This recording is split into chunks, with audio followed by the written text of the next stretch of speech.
Salve, salve, galera! Calma, neném, professor Edilon Coelho. Vamos dar sequência à nossa aula sobre Esparta, gente. Olha só. Só que na nossa aula de hoje, a gente vai estar retratando, vai estar falando, gente, fazendo referência exatamente aí a um tema que quase não cai no Enem. O que é que acontece? Responde aí, gente. Despenca, não é isso, gente? É exatamente sobre a questão da cultura espartana, a mentalidade, que são os hábitos, os costumes aí dessa civilização, que é muito importante você falar, é muito importante você saber, é muito importante você compreender. Gente, quando a gente fala desses hábitos e costumes da sociedade espartana, a gente vai estar falando sobre o xenofobismo, sobre a eugenia, sobre o militarismo, sobre o laconismo, que na realidade todo mundo sabe esses conceitos aí. Sabe o conceito de cada um aspecto desse aí, de cada hábito cultural desse aí. Mas você tem que ser diferente. Você é meu aluno, você é aluno do tio Ed. Então você tem que saber por que os espartanos eles praticavam o xenofobismo, por que eles praticavam o laconismo, por que eles praticavam a eugenia e assim por diante. Tá legal? Fica ligado e se você não sabe ainda, você vai saber agora, você vai compreender. Olha só, quando a gente fala sobre o xenofobismo, todo mundo sabe que é o quê? Aversão ao estrangeiro. Mas você tem que ser diferente nesse cenário. Você que está se preparando para o exame nacional, você tem que entender, você tem que compreender que os espartanos, eles praticavam o xenofobismo exatamente porque eles tinham não apenas aversão ao estrangeiro, mas porque eles não queriam se relacionar para não adquirir os hábitos, os costumes de outro povo, de outra civilização, porque eles se sentiam superiores. Em função então desse sentimento de superioridade e por não quererem ser, com uma aspa bem grande, gente, afetado, contaminado pelos hábitos inferiores de outra cultura, é que eles praticavam o xenofobismo. Mais uma vez, observando, gente, isso era na mentalidade, isso era no ponto de vista do espartano. Tranquilo? Beleza? Traz isso para a nossa realidade, gente. Tu sabe que hoje nós estamos vivendo um momento muito sério, onde a prática do xenofobismo está sendo aí vivenciado, está sendo visto em vários cenários do mundo. Tá ok? Bora trazer para a nossa realidade aqui no Brasil? Rapidinho, quando a gente fala de xenofobismo, né, aversão ao estrangeiro, de você praticar esse xenofobismo. Lembra da presença de venezuelanos aqui no Brasil, onde infelizmente muitos compatriotas, muitos brasileiros, muitos patriotas brasileiros aí, eles não estão, gente, recebendo com carinho, com respeito, esse povo que está vindo de lá por conta de questões políticas, econômicas que eles estão vivendo, que não cabe a gente aqui entrar nessa seara, fazer essa discussão. Mas isso é prática de xenofobismo, tá legal? E isso pode ser tema da tua redação. Fica ligado, viu, gente? Olha só, outra questão é o laconismo. Edilon, qual é o conceito de laconismo? Hábito de falar pouco. Isso aí você sabia.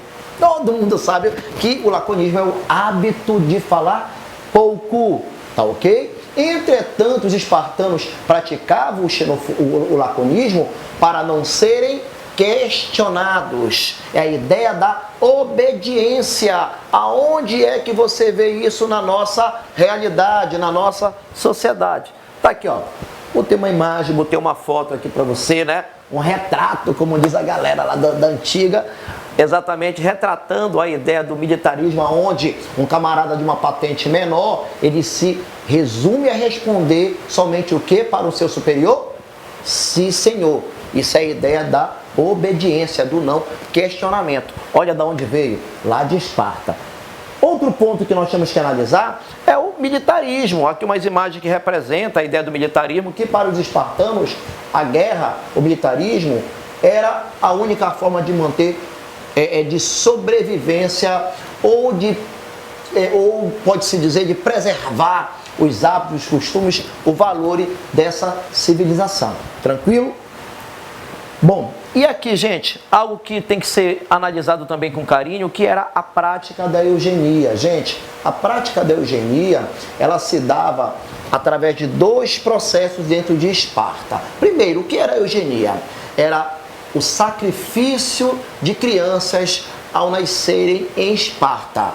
Toda criança era sacrificada? Lógico que não. Não é isso? Somente quem? Aquelas crianças que nasceram com deficiência física ou nasceu muito magrinhas, elas eram levadas para a beira do abismo do Daigueto e lá elas eram lançadas no abismo, elas eram sacrificadas. Eu digo, por que faziam isso com as crianças? Porque para os espartanos, para a mentalidade espartana, ela não teria serventia, tá ok? Ela não cumpriria com a sua função social em Esparta, que era exatamente se tornar o quê? Um grande guerreiro, um grande militar, um herói da sua cidade. Então, por ela não ter função social, isso na cabeça do espartano, eles acabavam então sacrificando essas crianças.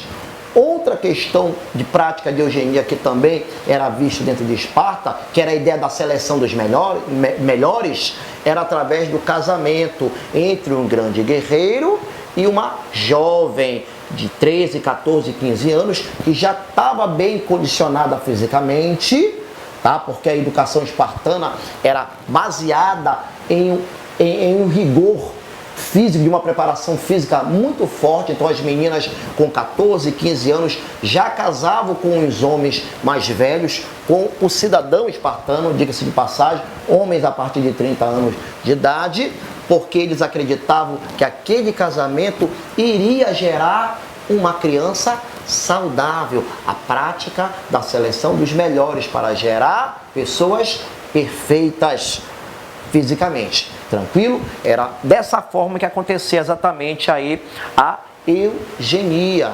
Tranquilo, gente? Beleza? Olha só, aqui aprofundando um pouquinho sobre a educação em Esparta, né? A educação em Esparta, gente, ela se dava tanto para os meninos como para as meninas, diga-se de passagem. Os meninos, eles eram entregues ao Estado, primeiramente a mãe, inicialmente, o início da educação era com a mãe, que dava a ele uma educação muito forte, rígida, tá ok? Baseada exato no princípio de regras de boa conduta e na prática da valentia. E com 7 anos de idade, o Estado se encarregava de educar essa criança, aonde a educação do Estado era baseada inicialmente numa aprendizagem de lidar com armas, com draga, com espada, com escudo, exatamente os instrumentos que aquele indivíduo, aquela criança mais tarde iria precisar dentro do campo da guerra, dentro das batalhas, tá ok? Ele aprendia também, passava por vários rituais, o ritual do espancamento, aonde também ele recebia apenas uma túnica durante ao ano, e conforme o tempo aquela túnica ia ficando podre, ele ia ficando nu. Isso era para ele poder dar o jeito de poder ir até a mata, tirar o couro dos animais e poder preparar a sua própria vértice. Assim como também durante muito tempo não era dado alimento para que eles pudessem viabilizar a forma de poderem se alimentar. Isso aí fazia com que eles criassem astúcia e se tornarem no futuro grandes guerreiros, tá ok? Preparavam eles para a vida. E quando completava 30 anos de idade, é que ele podia participar da chamada APELA, que nós falamos agora, que era a Assembleia dos Grandes Guerreiros. Dentro dessa educação ainda dos meninos, é bom falar sobre também a prática do erotismo, né? O que é, ou melhor, da cripteia, desculpa, do criptio também chamado. O que era a cripteia, Dilon? Era a matança dos ilotas. Os jovens espartanos em processo de formação militar, eles entravam nos territórios dos ilotas e matavam uma quantidade significativa. Quanto mais ilotas eles encontrassem, mais eles matavam.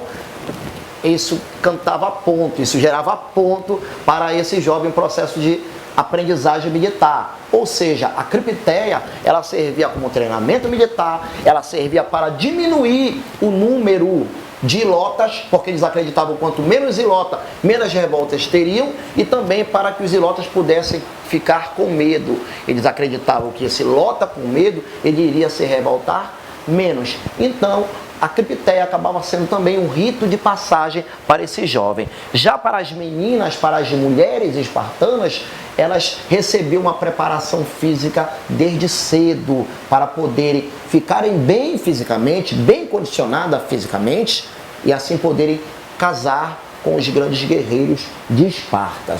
Tá legal, gente? Essa aí era a educação espartana. Olha só, gente, para finalizar aí a nossa aula, que eu espero que você tenha entendido, vou te perguntar daqui, você responde daí que eu quero escutar. Gente, ficou claro a nossa explicação? Hein? Poxa, que bom, né? Responderam aí que ficou transparente. Adilon, não ficou claro, ficou transparente. Que beleza, gente. Então, olha só, vai umas dicas aí para vocês fundamentarem mais ainda, aprenderem também com o cinema, com a cultura, né? Que é importante você aprender história lendo, assistindo filmes. Tá aí, ó, Os 300 de Esparta. Tá aqui também, ó, um belo livro, Quem é Bom Já Nasce Feito, tá ok? Um livro que fala, inclusive, sobre a prática do xenofobismo, tá? Fica ligado nessas leituras aí.